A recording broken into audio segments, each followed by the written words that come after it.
Wanted to cover a new question on questions from atheists. It says, how can you trust the writers of the Gospels since they were biased? In other words, the stories about Jesus were written by Christians, therefore they are not valid because they had an agenda. At first this sounds like it has some weight to it, right? However, I would compare it to this analogy.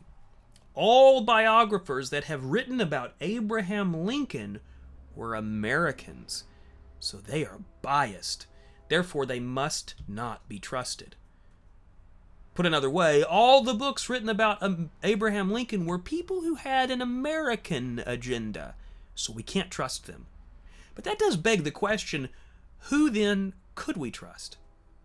Of course, no one would have written about Jesus if they weren't Christians, at least not in the first century when he was an unknown entity. The Jews of first century Palestine just wanted to pretend like the whole Jesus thing didn't happen, because Jesus' existence put them at great risk of being crushed by the Romans. So they had him executed, which points to how much they wanted to silence his story. So of course, unbelieving Jews would want to ignore him. Note that there are extra-biblical references to Jesus by an unbelieving Jewish historian, although Christ mythologists will claim it's entirely plagiarized.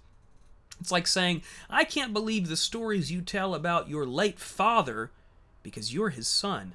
You loved him, so you must be biased. Therefore, you must be lying. When in fact, I should only believe you are a liar if you have proven yourself to be a liar. What's more, let's not forget that the people who said they were eyewitnesses of Jesus died to prove that they had not made up the story.